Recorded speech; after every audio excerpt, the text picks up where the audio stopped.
Seorang ayah di Sukmajaya, Depok, Jawa Barat terancam penjara 8 tahun akibat menyandra anaknya menggunakan senjata tajam. Sebelum drama penyekapan ini terjadi, Yudi Wibowo terlibat keributan terlebih dahulu dengan tetangganya. Karena pelaku masih terus menantang berkelahi, warga pun kemudian melaporkan hal ini ke petugas. Bukannya menyerah, pelaku kemudian menyekap anaknya yang masih berumur 3 tahun dengan sangkur terhunus dan ditempelkan di leher anaknya. Polisi kemudian memerlukan proses negosiasi selama 6 jam hingga dini hari tadi. Selain menerjunkan tim negosiasi, polisi juga menerjunkan tim penembak jitu untuk mengantisipasi hal yang tidak diinginkan. Kita akan dapatkan bagaimana penjelasan mengenai kasus ini dari Kasat Reskrim Polres Metro Depok, yaitu AKBP Yogen Heros Baruno. Selamat malam Pak Yogen. Selamat malam Mbak Putri. Baik Pak, mungkin bisa dijelaskan kepada kami secara singkat, kronologi singkatnya apa yang menjadi dasar konflik antara pelaku dan juga bahkan sampai kemudian tega untuk menahan anaknya sendiri Pak. Ya, memang diawali adanya konflik atau percekcokan antara pelaku dengan tetangga di siang harinya, ya terkait masalah motor ya, dijatuhkan motornya di depan rumah pelaku.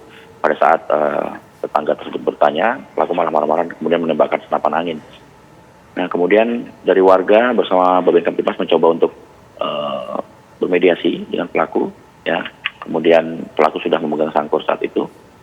Namun saat melihat banyak kedatangan polisi, pelaku kemudian kembali masuk ke dalam rumah dan menyandra anaknya yang saat itu sedang tertidur pulas dengan menempelkan sangkur di badan anaknya. Demikian, Mbak.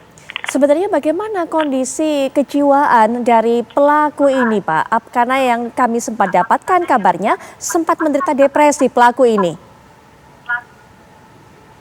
Ya, memang dalam riwayat kesehatannya terdapat pelaku sudah pernah berobat terkait kejiwaannya di tahun 2016 dan 2017. Ya, namun kita masih akan melakukan pengecekan. Tadi sudah kita lakukan pemeriksaan di Rumah Sakit Polri. Kita akan menunggu hasilnya apakah pelaku sebenarnya sudah normal atau sedang mengalami gangguan kejiwaan. Kita akan menunggu hasil itu.